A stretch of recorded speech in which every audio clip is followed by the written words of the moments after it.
የዛሬው ቡና ቁርስ ይሄ ነው።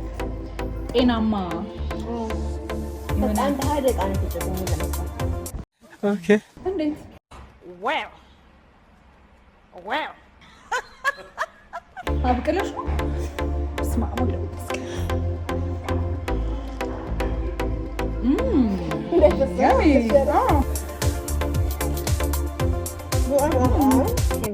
ሰላም ኤቭሪዋን እንዴት ናችሁ?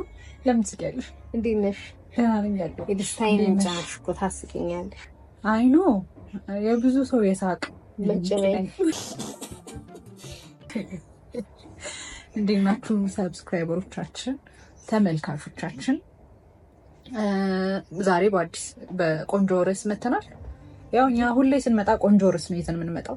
መርጠን አስበን ተወያይተን ፈልጠን ነው የምንመጣው እና ዛሬ ደግሞ በጣም ሲሪየስ የሆነ ኢሹ ይዘን መተናል። ሰብስክራይብ አድርጉ፣ ደውሏን። ዛሬ ደግሞ የምናወራበት ሀሳብ ምንድነው? ስለ ሞኖፖዝ ነው። ዋው ኢንተረስቲንግ በጣም። ሞኖፖዝ ምንድነው? ሳይኖቹ ምንድናቸው? ኮዙ ምንድነው? ትሪትመንቱ ምንድነው? ያለው ኮንሲኩዌንስ ምንድነው የሚለውን ነገር በቻልነው ትንሽ ለማውራት እንሞክራለን። የመጀመሪያው ያው ሞኖፖዝ ምን ማለት ነው የሚል ነው። ያው ተርቦ ማለት ነው። ኦኬ ሞኖፖዝ ማለት ያው 3 ስቴጆች አሉት ሞኖፖዝ። ፕሪ እንዳልሹ፣ ዲዩሪንግ እና አፍተር ሞኖፖዝ ያጋጥማታል። ሶ የትኛውም ሴት ብዙ ጊዜ ግን የሚባለው ከ45 እስከ 55 እድሜ ላይ ስትደርስ የሚያጋጥማት ናቹራል ነገር ነው። በቃ ተፈጥሯዊ ስቴጅ ነው። ተመዝግቦም የተቀመጠ ነገር ነው። ያ ነው ኤጁ። ዛሬ ግን የምናወራበት እርሊም ሊመጣ ይችላል፣ ያ ሞኖፖዝ እርሊም ሊከሰት ይችላል የሚለውን ነገር ነው። ከዛ ኤጅ በፊት ማለት በፊት ላይክ አይ 45 ዓመቴ ላይ ነው ምናምን ብለን ማሰብ የለብንም ማለት የለብንም። እርሊም ሊመጣ ይችላል። እርሊም የሚመጣባቸው ምክንያቶች አሉ። አንደኛው እነሱንም ለማብራራት ጭምር ነው። ሶ the first thing የትኛውም ሴት ልጅ ስትወለድ ከ1 ሚሊዮን እስከ 2 ሚሊዮን ቁላሎች ይዛ ትወለዳለች። በምትጎረምስበት ሰዓት ላይ ከ300 ሺህ እስከ 400 ሺህ ኤጎች ሪሊዝ ታደርጋለች። ፐርመንስ ዋን እያለ አይደል? በየወሩ አንዳንድ ኦቪሌት ስትደረግ ከዛ ደግሞ በሙሉ ኦቪሌሽን ፔሪዮዷ ከ300 እስከ 400 እንቁላሎችን ሪሊዝ ታደርጋለች ይላል ሳይንስ። ወይንም እንቁላል የማምረት ሲቆም ማለት ነው። ሶ ለመጀመሪያ ያህል ሞኖፖዝ ምልክቶቹ ምንድን ናቸው? ወይንም ፕሪ የሚመጡ ሞኖፖዞች። ፕሪ ያልነው ደግሞ ምንድነው? ሌት 30 እና ወይም 30ዎቹ መጨረሻ አካባቢ እና 40 መጀመሪያ አካባቢ እድሜ ላይ ይከሰታል። ፔሪ ሞኖፖዝ ምንለው ማለት ነው። እነዚህ ነገሮች አሁን የምንነግራችሁ እነዚህ ሲምፕተሞቹ ሲታይ ወይም ስናይ ቼክ ማድረግ አለብን። ላይክ መዘናጋት የለብንም የሚለው ነገር ኮንሰልት ስላደረገን ነው። ዋናው የቪዲዮ ዓላማችን ያ ነው። ብዙ እንዴት ነው ኮንፊውዝድ የሚያደርጉ ሀሳቦች ሊመጡ ይችላሉ። ምን ሆኜ ነው አላውቀውም፣ ህመሜን ግን ጭንቅ የሚል ነገር ሴቶች ሊሰማቸው ይችላል። እና ሜቢ እንደዚህ አይነት ምልክት ካያችሁ ሐኪሞች ጋር መሄድ ይኖርባቸዋል። ወይንም ቼክ ማድረግ ይጠቅማል። ከዛ ደግሞ ሞኖፖዝ ላይ ላሉ እናቶች፣ አጋሮቻችሁ፣ በቀደምታችሁ ሰዎች አንደርስታንድ ማድረግ አለባችሁ። እንደዚህ አይነት ምልክት ስታዩ ማለት ነው ቢታዩ ከዚህ ጋር የተያያዘ ሊሆን ይችላል ብለን ሞር አንደርስታንድ ብንሆን በዛ ሳይድ ያለን ሰዎች መልካም ነው። ኦኬ እንጀምር እስቲ። ምልክቶቹ ምንድን ናቸው የሚለውን ነገር ከሱ እንጀምራለን። ያው የመጀመሪያ ምልክት ሊሆን የሚችለው ፔሪዮዷ ይዛባል ወይንም የወር አበባ ዑደቷ ይዛባል። በየወሩ የሚመጣበትን ቀን እየተዛናነፈ ይመጣል። አንዴ ከፍ የመጀመሪያ ምልክት ነው። ሌላኛው ሆት ፍላሽ የምንለው ሰደንሊ ወይንም በቅጽበት የሚመጣ ማፈን አይነት ነገር ላበላብ ደረስሽን መፍን ያደርግሻል ምናምን። እሱ ደግሞ ወደ ማላብ ይመጣል ምናምን። የማይችሉ ሰዎች ከሆኑ እንትን ራሱ ዊክ ራሱ ሊያደርግ ይችላል እና ያስደነግጣል። ሰደንሊ ስለሆነ ኤክስፒሪየንስ አድርገን እንደምታዩን ቦቅቂ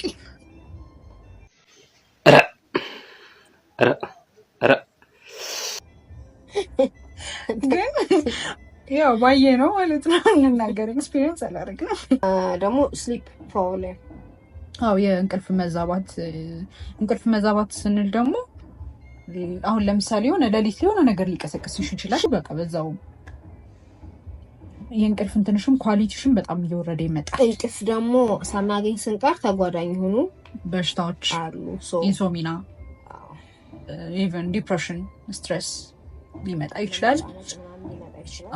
ሌላው ደግሞ ትልቁና ዋናው ወሳኙ ነገር ያው ሁሉም ሴቶች ላይ ቢኖርም ሙድ ስዊንግ አለ እዚህ ጋር አይደል? ሁሉም ሴት ላይ ፔሪድ ላይ ሲሆን ሙድ ስዊንግ ቢኖርም ይሄኛው ሙድ ስዊንግ ደግሞ በጣም ይጨምራል። እንዴት ነው? በጣም በቃ የሆነ በሰከንዶች የሚቀየራል።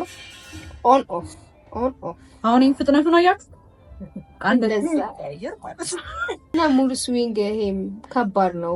ራስ ማለት ሴቶች እንደዚህ አይነት ነገሮች ሲኖሩ በተለይ እዛ እንትን ላይ ፕሪ ላይ እንደዛ ሲሆን ሊሆን ይችላል ብለን ነው ማሰብ ያለብን።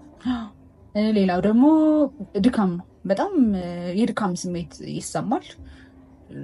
አንዳንዴ ምንም ሳንሰራ ሊደክመን አይነት ስሜቶች ከተሰማን ወይ ተኝተን ሊሆን ይችላል። በቃ ድክም ማለት ስሜት፣ ከፍተኛ የድካም ስሜት ሲኖር ይሄም አንዱ ምልክቱ ነው። ተደጋጋሚ የሆነ የሽንት ቧንቧ ኢንፌክሽን ያጋጥማል ቢፎር የምንላቸው ስቴጅ ላይ ማለት ነው። እሱም አንድ ምልክት ሊሆን ይችላል። ሌላው ግንኙነት አለመፈለግ፣ ድራይ ይሆናል እዛ አካባቢ። እንደሱ አይነት። ሌላ ደግሞ ያለምንም ምክንያት ነው በቃ የሆነ ሰዓት ላይ በጣም ከፍተኛ የሆነ ክብደት ጨምረን እዛ ደግሞ ስፔሲፋይድ የሆነው ቦታ ደግሞ እዚህ ሆዳችን ብቻ ያብጣል። ትልልቅ ሰዎች አሁን ስናይ ብዙ ጊዜ ሆዳቸው ትልልቅ እና እኛ ምንድነው በተለምዶ የምናስበው ስለወለዱ ምናምን ቦርጭም ነው አንድ የወለደ ሰው ኖርማል ነው ብለን እናስባለን። እና እዛ አካባቢ ተከማችቶ የሚቀመጥ ስብ የመኖር ሁኔታ አለ እና እሱ ነገር ከዛ እንትን ከሆነ ጊዜ በኋላ እንደዛ ሆኖ ይቀራል ሳይቀንስልንም ማለት ነው። ሌላኛው ደግሞ እንትን ሳይን የምንለው ኮንሰንትሬት ለማድረግ መቸገርና ብሬን ፎግ። ትሩ ምንድን ናቸው እነሱ? አሁን ለምሳሌ ይሄ ኮመንሊ ሰዎች ላይ ሊኖር ይችላል፣ ወንዶችም ላይ እኛም ላይ ሊኖር ይችላል። ነገር ግን ሞር እዛ ጋ የሚበዛው እዛ ጋ ነው። ለምሳሌ የሆነ እቃ እናስቀምጥና የቱ ጋር ነው ያስቀመጥነው? ቁልፍ፣ በተለይ እናቶቻችን ጋር ቁልፍ ልናይ ነበር። እዛ ጋር ጋር አንቺ ነሽ ሰጥቼሽ ነበር ብሎ ልትባሉ ትችላላችሁ። እንደዚህ አይነት ነገር አለ። ብሬን ፎግነስ ደግሞ ከዚህ ጋር የተያያዘ ነው፣ ሁለቱም ማለት ነው። ይሄ ኮንሰንትሬሽን ደግሞ የሆነ ነገር ስናደርግ ሀሳባችን አሁን ይሄን ነገር ለመስራት እያሰብ በውስጤ ግን ብትን ሌላ ቦታ ጋር ያን እንደዛ አድርጌ ይሁን ምናምን ኮንሰንትሬት አለማድረግ ችግርም ይታያል እዛ ማለት። ንግግር አሁን ለምሳሌ ንግግሮችን እንዴት ነው ኮንስትራክት አድርገሽ መናገር አለመቻል። ሀሳብ እየሰጠሽ ምናምን ሊሆን ይችላል ነው ቃላት ያጥርሻል ምናምን ማለት ነው ኤክስፕረስ ለማድረግ በቃ የጠፋብኝ እኮ የምናገረው ምናምን ይባላል። እና ይሄ አንዱ ምልክት ነው ራሱ በቃ ነገሮችን ወይንም ሀሳባችንን ኮንስትራክት አድርገን መግለጽ አለመቻል። በቃ ይሄ ራሱ በጣም እንትን ነው። እና በቃ ከዛ ይልቅ ምንድነው የሚመርጡት? ዝምታን ይመርጣሉ ማለት ነው። እኔ እኮ ልናገር አስቤ ነበር ግን ምን ብዬ ልናገር ጠፋብኝ የምናገረው ይላሉ ብዙ ጊዜ ማለት ነው። እና ጸባይ ነው ሊሉሽም ይችላሉ። ከሆነ ጊዜ በኋላ ያ በጣም የሚያደርጉት ሰዎችና እኔ እኮ እንደዛ ነኝ ብለው ሄደዋሉ። ሌላ በቃ ሳይኖቹ አብዛኞቹ እነዚህ ናቸው። የሚያመጣቸው ኮዞች ምንድን ነው የሚለውን እናወራለን። የመጀመሪያ ኮዝ ምን ይሆናል? አንደኛ ኤጂንግ ነው። ኮመንሊ ይሄ ሞኖፖዝ የምንለው at the age of 45 እስከ 55 ሞኖፖዝ ያው ስንማርም ብዙዎቻችን እናውቀዋለን። ይሄ ኤጅ ነው ስለሚባል አንደኛ ይሄ ናቹራል የሆነ የኤጅ ጉዳይ ነው።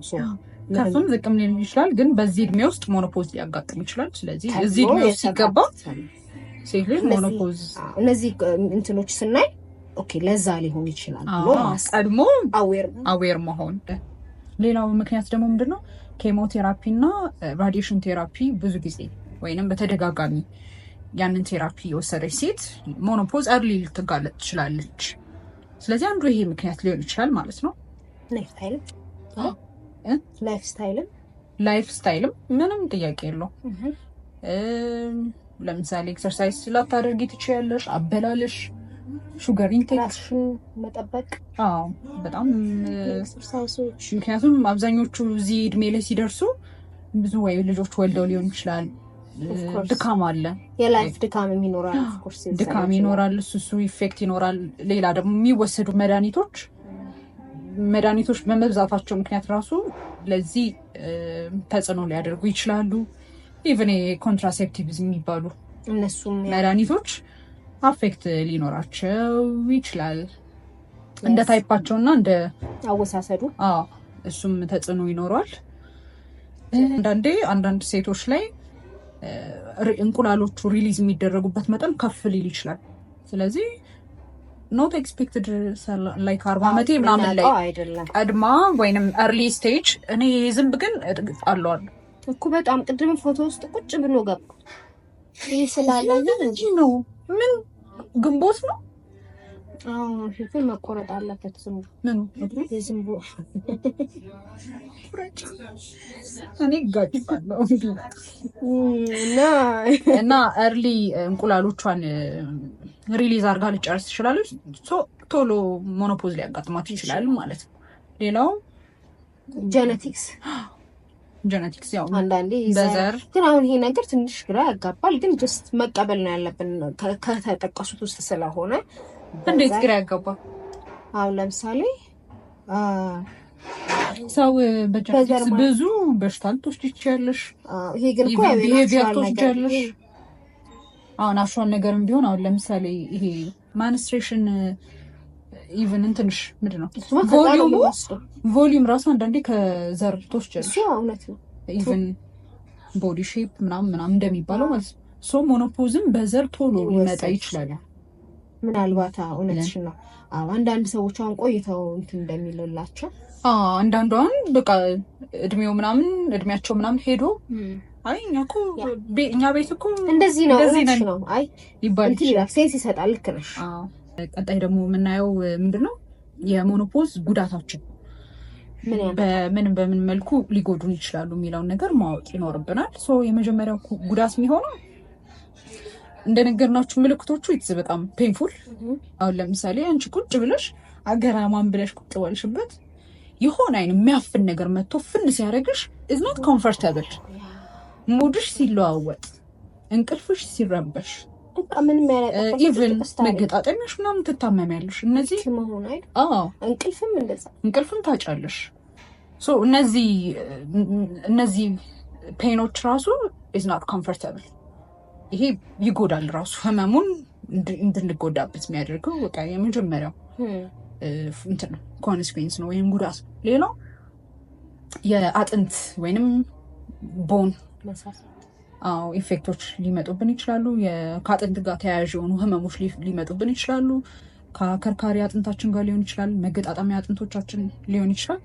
በጣም ሲቪየር ትንሽ ከሆነ ወደ ሲቪየር ሪስኮች ውስጥ ሊከተን ይችላል ሞኖፖዝ ማለት ነው። ሌላው የሽንት መቆጣጠር ላንችል እንችላለን። ኤጅ ላይ ይሄ እንትናችን አሁን እኮ ኤክሰርሳይዝ ስሩ እንደዚህ አድርጎ ምናምን ይላሉ ዶክተሮች። እና ያን ነገር ፕራክቲስ ማድረግ አለብን። አለበለዚያ ያን ነገር ቶሎ ሪሊዝ ልናደርገው እንችላለን። መቶ እስከምንሄድም ላይታገሰን ይችላል። ይሄ አንድ ፕሮብሌም ነው። ሌላው ከልብ ጋር የተያያዙ ችግሮች ሊገጥመን ይችላል። ሌላ ደግሞ ያው ሴክሹዋል ላይፋችን ላይ ጥሩ ያልሆነ ተጽዕኖ ይኖረዋል። አካላዊ ለውጥ ይመጣል፣ እናያቸዋለን፣ ኖቲስ የምናረጋቸው ማለት ነው። ይሄ ነገር እንዴት ነው እስከምንለው ድረስ ኖቲሰብል የሆነ ቼንጅ እናያለን ቦዲያችን ላይ ማለት ነው። አሁን እነዚህ ነገሮች ስናይ ማለት ነው እንደ ተፈልጎ የሚመጣ ነገር አይደለም፣ ተደርጎ አይደለም። ይሄ ናቹራል የሆነ ነው እና ደስ ብሎ ልንቀበለው አውቀን ሲሆን ደግሞ ይቀላል። በደንብ የምንቀበላቸው ነገሮች አሉ። አብረውን ያሉ ሰዎች እነዚህን ነገሮች ኮንሲደር ማድረግ አለባቸው። ስፔሻሊ አሁን የተጋቡ ፔሮች ተለቅ ድሮ እኮ ጸባዩ እንደዚህ አልነበረም ግን ይችላል ባል ኢቭን ልጆች እናታቸው ኧረ ማሚ ተቀየረች ከሆነ ጊዜ በኋላ ሊሉ ይችላሉ። ትንሽ ሴትዮ የምጨቀጭቀኝ ምናምን ልንል እንችላለን። ሴትዮ ልንል እንችላለን የሚሉ ሰዎች ስለሚናደዱ ማለት ነው። ስለማይረዷቸው ማለት ነው። ስለማይረዷቸው በክፋት ምናምን እኮ አይደለም፣ ግን አንዳንዴ እንትን ስትይና አሁን እነዚህ ነገሮች ሲሆኑ ያቺ ሴትዮ ምን ታስባለች? እናትየዋ ማለት ነው ለላይፍ ያለን እንትን ራሱ ሊቀየር ይችላል። ሰፖርት ካልተደረገ ፈልጋ እስካላመጣችሁ ድረስ ያ ነገር ኤክስፖስ እነዚህ ነገሮች ኤክስፕረስ የምታረግበት ነገር እሷም አይገባትማ ስላላወቀች ስለማይገባት ሊደብራት ይችላል። እዚህ ቤት ሁሉ ልትል ትችላለች ማለት ምን አንዳንዴ ላይፍ ላይ ስፔሻሊ ኤጅ እየሄደ እንትን ባለ ጊዜ ብዙ ከሆነ ጊዜ በኋላ ለዚህ ነው እንደ የምትይበት ሁኔታ ሊመጣ ይችላል። በነገራችን ላይ ብዙ ነገሮችን አሳልፈሽ ስለሆነ እዛ ቦታ ላይ የምትደርሹና ሌላ ያው ወደ ኳሊቲ ኦፍ ላይፍን ይቀንሳል ሞኖፖዝ ማለት ነው። ምክንያቱም እንዳልሹ ነው ከልጆችሽ ጋር ትግባቢም፣ ከባለቤትሽ ጋር ትግባቢም፣ ሰራውንዲንግ ካለሽ ሰው ጋር ትግባቢም። ያ ምን ይፈጥራል? ኮንፍሊክት ይፈጥራል። ነጭናጫ ነች ወይ ምን ሆነ እዛ ቤት እቺ ከምጨቀጭቀኝ ብሎ አሁን አባቴ ባልየው ያ ኮንስኩዌንስ ደግሞ ወደዚያም ያመራል። ኢቭን ዳይቮርስ ሊያደርጉ ይችላሉ። የሴፓሬሽን ኦፍ ፋሚሊ ሊፈጠር ይችላል። አልፎ ይሄ ሞኖፖዝ ምንለው ላይክ ሲወራ ቀላል የሚመስለው ነገር ሄዶ ቤተሰብ እስከ መበተን ሊደርስ ይችላል። ኢቭን ኢፍ ማማከርም ሊሆን ይችላል። አሁን በፊት ይሄ ሚስቱን ሊሆን ይችላል ምናምን የሚያማክር የሆነ ሰውዬ እንደዛ ምናምን ስትሆን ለሷ ነግሬያት ደግሞ እንደዚህ ምናምን ይሆናል አይደል? መሸሽን ያመጣል ነው ያ ደግሞ ገለል ለማድረግ ቀድሞ እዛ ነገር ላይ ማለት ፋሚሊ ላይ ደግሞ ኢሞሽናል በጣም ዋናው ነገር ነው። ከሁሉም ነገር ላይ ኢሞሽናሊ ኮኔክት መደራረግ አለብን። ይሄ ባላንስ ምናምን ሳይሆን ፍሬንድሺፕ ላይ ሁሉም ነገር ጋር ኢሞሽን ወሳኝ ነገር ነው። ከሰዎች ጋር እንትን ዴላ ማለት ነው። እንትኑን ይሄ ትሪትመንት አለው ያልሽ ነበር። መቼም ችግሩን ስናወራ የሆነ ሶሉሽን አለው ብለን ያመጣ ነው። ሰፈር እያደረጉ ነገር ግን ያላወቁታሉ። ብዙ ሰው ሳያውቀው እንዱ እንኳን አላውቅም ምን እንደነካኝ አላውቅም ምናምን የሚሉ አሉ። ግን ደግሞ ስታውቂውም ደግሞ ይቀላል ይመስለኛል። ይቀላል። ላይክ ምን ህይወትሽ ላይ ምን ሀፕን እያደረገ እንደሆነ ስለምታውቂው ለዛ ነገር መልስ መስጠት አያውቅሽም። ሳታውቂ ሲሆን ግን የሆነ ድፍንፍን ነው የሚልብሽ፣ ይጨንቃል። ለሰውም ለማስረዳት ፎጊ ነው የሚሆነው በጣም። ስለዚህ ትሪትመንት አለው። የተለያዩ ትሪትመንቱ ያው የመጀመሪያው የሚሆነው ሆርሞናል ቴራፒ ነው። ምክንያቱም ሞኖፖዝ ራሱ የሚመጣው የእንቁላል ምርቶቿን ስታቆም ነው። የመጀመሪያ ኮዝ ብለናል ቅድም እንዳወራናችሁ ማለት ነው። እነዚህ የእንቁላል ምርቶች አብዛኞቹ ከሆርሞን ጋር የሚገናኙ ናቸው። የሴቶች ሆርሞን ኢስትሮጅን እና ፕሮጀስትሮን እነሱን ሆርሞኖች ኢምባላንስ ሲሆኑ ወይንም በጣም ሲቀንሱ ነው ሞኖፖዝ ጋር የምትደርሰው። ስለዚህ ሆርሞናል ቴራፒ ይሰጣታል። 2 አይነት ሆርሞናል ቴራፒ አለ። ኢስትሮጅንን ለብቻ በተለያየ መልኩ በኪኒን እንዲወሰድ ነው ወይስ በኪኒን በሚቀባ መልኩ ከዛሱ ሲወሰድ ያ ነገሮች ይቀንሳል። ያው ኢምባላንስ ስለሆነ አይደል ያ ኢፌክት በጣም የሚያስቸግረው። ሆርሞኑን ማስተካከል ሲቻል ተጽዕኖን መቀነስ እንችላለን ማለት ነው። ኢስትሮጅን ሆርሞናል ቴራፒ ሊሰጣት ይችላል። ለብቻ ደግሞ ፕሮጀስትሮን፣ ሁለቱን ደግሞ ኮምባይን ተደርጎ እንደ ቴራፒ ሊሰጣት ይችላል። ኢስትሮጅንም ፕሮጀስትሮንም ማለት ነው። የዛኔ ባላንስ ይሆንላታል። አሁን የምንላቸው ኢፌክቶችን በጣም በተሻለ መልኩ ይቀንስላታል። ላይፍ ስታይሏም የተሻለ ይሆናል። እኛ ሀገር አለ አይደል ይሄ ትሪትመንት ተጀምሯል። አይ ቲንክ አይሮን ነው ይመስለኛል። አንድ አለ የምር እንደዛ ሰምቻለሁ። ኦኬ ያው እነዚህ ሆርሞናል ቴራፒ በተለያየ መልኩ ሊሰጥ ይችላል። በኪኒን በሚቀባ መልኩ፣ በሪንግ መልኩ ይሰጣል። ብቻ ትሪትመንት አለው ነው። ትሪትመንት መኖሩን ማወቅ አለባችሁ። በጣም የሚያስቸግር ከሆነ ይሄን ነገር አውቀን ኮዙን አውቀን ኮንስኮንሱን ምኑን አውቀን ያን ኮንትሮል ማድረግ ማንችል ከሆነ እንደዚህ አይነት መፍትሄዎች ስላሉ ምንም እንትን ትሪትመንት ማለት አትጨናነቁ ለማለት ነው።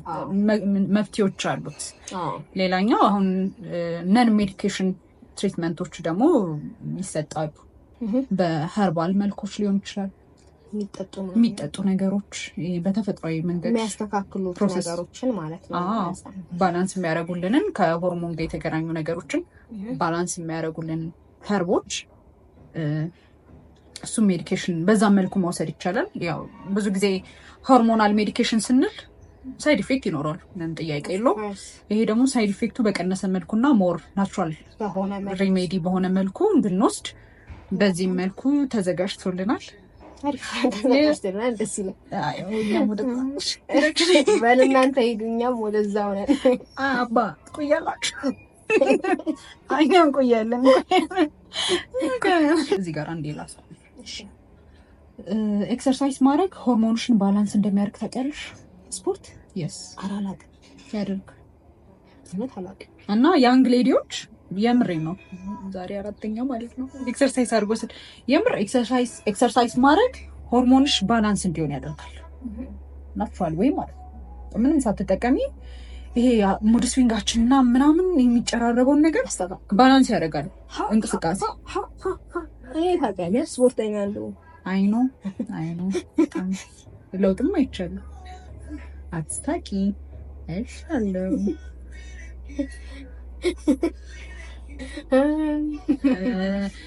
ላይፍ ስታይል ላልሹ ደግሞ ሌላው አመጋገብ ነው። አመጋገብ አትክልቶችን፣ ይሄ በጣም ስብ የበዛባቸውን ነገሮች፣ ለሰውነታችን የማይጠቅሙ ምግቦችን አብዝቶ አለመውሰድ። በቃ ጤነኛ የሆኑ ጃንክ ፉድ እኮ ኤኒ ኤጅ ከህፃናት ጀምሮ ነው የሚባለው። አትክልቶችን ማብዛት ለሰውነታችን የሚጠቅመውን ነገር፣ ከተቻለ ደግሞ ብለድ ታይፓችንን ቼክ አድርገን ያ ብለድ ታይፕ የሚጠቅመውን ምግብ የምሬድ ነው ምትይበት። እንዴት ማለት? ኢንቫይሮንመንትሽን ለምሳሌ ሰፈር መቀየር። እኛ ሀገር ይከብዳል። ላይፍ ስታይል ሲባል ብዙ ጊዜ እንዴት ነው ሙሉ ሰራውንዲንግሽን ነው የምትቀይሪው። አንደኛው የምትቀይሪው ሙቭ ማድረግ ታይበትን ምናምን ሰዎቹ ኢቭን ሲቀየሩብሽ ራሱ ያንቺን ማኗኗር ይቀየራል። ዶፓሚን የሚያመነጩልሽ ቦታ ነው በእውነት። ግን ያው ለኛ ሀገር ትንሽ ይከብዳል። ግን መሞከር ኢቭን በቫኬሽን መልክ የሆነ ቦታ ደረስ ብሎ መጣ ፋሚሊ። አሁን ደግሞ ሞድ ዘመናዊ በመጣሽ ቁጥር ኢዚ ከዚህ በኋላ ኢዚ የሆነ የሚመጣ ይመስላል። በጣም ኦል ኢን ዋን የሆነ ነገር ታስገቡና እና ብዙ እንቅስቃሴ የማይፈቅዱ ነገሮች ነው የበዙ የሚመጡት። ስለዚህ መተኛት፣ ሪላክስ ማድረግ። ሞኖፖዝ ናቹራል ስቴጅ። አንደኛ ብዙዎቻችን ይሄ ናቹራል መሆኑን አናውቅም። በጣም ትልቅ ጥፋታችን ማለት ነው። ኤጅ እንዳረጀ እንዳበቃለት፣ ብዙ ነገር ላይፍ እንዳበቃለት፣ ብዙ ነገሮች እንዳመለጡት፣ በቃ እዚህ ህይወት እዛ ጋር እንደቆመች አድርጎ ያስባል። ያ ደግሞ ኢሞሽናል በጣም ኢፌክት አለው። ስለዚህ እነዛን ሰዎች ኮግኒቲቭ ወይ በጣም ሰፖርት ማድረግ አለብን። ይሄ ደግሞ የሚጀምረው ኬስ ነው ከቤት። ለምሳሌ ሴት ልጅ ካለች ለእናቷ ቀረብ ብላ ማማከር መቻል አለባት። አንደርስታንድ ማድረግ አለባት። በደንብ ቀረብ ብላ እንደዚህ ታረጊ እንዲህ እኮ ስለሆነ ነው ማለት ይችላል። ኖርማል እንደሆነ በቃ ምንትን ማድረግ ቀለል ማድረግ። አንዳንዴ ከኛ ከፍ ያሉ እድሜ ላይ የሚገኙ ሰዎች ነገሮችን በጣም ኮምፕሌክስ አድርገው ያዩታል። ነው ያንን ቀለል ያለ ነገር መሆኑን መንገር። የሚረዳሽ ሰው የሆነ ሰው ተይው የሚሰማሽ ሰው ማግኘት ራሱ አንድ ሪሊፍ እኮ በጣም ደስ ይልሻል። በጣም እንዴት ዋልሽ ዛሬ፣ እንዴት ነበር ውሎሽ፣ ምን አደረግሽ ብለሽ በደንብ ዲቴል መጠየቅ እና እሱ ራሱ አንድ ኢሞሽናል ሰው አለኝ ብለው በጣም ሰፖርት እንደተደረጉ ያስባሉ። ይሄ ደግሞ ኬዝ በጣም ከፍ ሲል ወደ ዲፕሬሽን ሊሄድ ይችላል። እሱ ደግሞ ሌላ የጤና ቀውስ ይሆናል ማለት ነው። ስለዚህ ኮግኒቲቭ ቴራፒ ይሰጣቸዋል። ሎንሊነስ ራሱ ያመጣል። ታውቂያለሽ፣ እንደዛ ሲሆን ከዛ ሁሉም ሰው ከሷ ብሎ ሊርቅ ይችላል። ባይ ዘ ዌይ ማለት ነው። ከዛ ዩ ዊል ቢ አሎን እና ብቻ ሎንሊነስ በቃ እሱ ራሱ አንድ እንትን ነው፣ ችግር ነው። ብቸኝነት ስሜት ራሱ እንደውም እኛ ሀገር ሰፖርት የሚያደርገው ይሄ ቡና ተጠራርተሽ ምናምን ብዙ ሴቶች የሚሰበሰቡት አለው። አይ ቲንክ እዛ ላይ ዲስከስ የሚያደርጉት ይመስለኛል አላውቅም። ስለዚህ ባያወሩ ኤግዛክትሊ ይሄ ነው ባይሉም እውቀቱ ባይኖራቸው ያለው ስትል አንደኛው የሆነ ነገር አንደኛዋ ደግሞ እኔም ስትል እኔም ይባላሉ። እኔ ብቻ አይደለሁም ማለት ነው። ከዛ ምንድነው መፍትሄ ይባባሉና እዛው መፍትሄ ሊፈልጉ ለሆነ ሰው የሰራለት ነገር እኔ እኮ እንዲያርጌ እንትን አለልኝ ስትል ሌት 30ዎቹ ላይ የምትገኙ ሴቶች እርስ በርስ ተመካከሩ። እንዴት ነው ብቻችሁን አትያዙት ነው። ይሄ ናቹራል ነገር ነው፣ ተፈጥሯዊ ነገር ነው። ስትናገሩት ለሰው አትፈሩ። ኢትስ ኖርማል ነገር እና የምታልፉት ነገር ነው። የሚያልፍ እንትን ነው። ካገቡም ደግሞ ለትዳር እንትናቸው እንደዚህ ነገር እኮ አለ ብለው ቢነሱ ግልጽ ሆናችሁ መነጋገር መቻል አለባችሁ። እና ዛሬ ያዝንላችሁ ሀሳብ ይሄ ነው። በጣም ነው የምናመሰግነው። ትንሽ ቢሆን ያው ሼር እናድርግ በሚል ነው። እናመሰግናለን። በጣም ያው እንወዳችኋለን። ላይክ፣ ሼር፣ ሰብስክራይብ አድርጉ። ቴንክ ዩ ባይ